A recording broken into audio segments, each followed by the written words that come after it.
যারা রাজনীতি করেন হেলদি প্র্যাকটিস করেন, ডার্টি পলিটিক্স কেন করেন? আপনি আপনার আদর্শ এটা সামনে আনবেন, অন্যজন তার যে ভালো আদর্শ আছে সেটা সে সামনে আনবে, এরপরে জনগণ যাকে ভালো মনে করবে তাকে ভোট দেবে। কিন্তু সামনে আপনি আদর্শের কথা বলবেন, পেছনে খাওয়া দাওয়ার ভাগাভাগির প্র্যাকটিস করবেন, ওই দিনের কুলখানি হয়ে গেছে।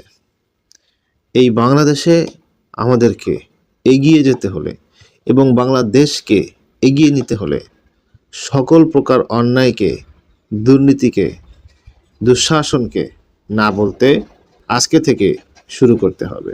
যদি আপনি তা পারেন, আপনি বাংলাদেশ আপনার। আর যদি আপনি এর বিপরীত চলেন, ফলাফল এর বিপরীত আপনার জন্য হবে। আপনি ধারণাই করতে পারবেন না যে আপনার ভাগ্যে এটা হতে পারে।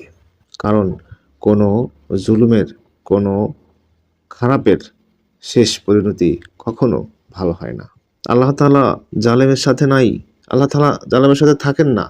লানাতুল্লাহি আলা জালিমিন, আল্লাহ তাআলা নিজেই বলেন জালেমের উপরে আমি আল্লাহর লানত। তো যার উপরে খোদা তাআলার লানতের ছায়া সর্বক্ষণ লেগে আছে, এই ব্যক্তি সফল কাম কিভাবে হবে? সাময়িক উত্থানকে সফলতা বলা যায় না।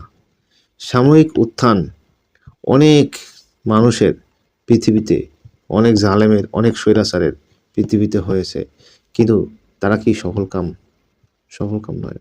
এমনকি আল্লাহর সামনে কিয়ামতের মাঠে দাঁড়িয়ে যেদিন হিসাব দিতে হবে, সেদিন প্রতিটি জুলুমের হিসাব অক্ষরে অক্ষরে দিতে হবে। আর জুলমু জুলুমাতুন ইয়াউমাল কিয়ামাহ, হাদিসের মধ্যেও আছে জুলুমের অন্ধকারাচ্ছন্নতা কিয়ামতের মাঠে ঘিরে ফেলবে। জুলুম কিয়ামতের মাঠে মারাত্মক অন্ধকার হয়ে ওই জুলুমকারীর জন্য সাক্ষ্য হয়ে দাঁড়াবে। আল্লাহ তাআলা সবাইকে হেফাজত করেন।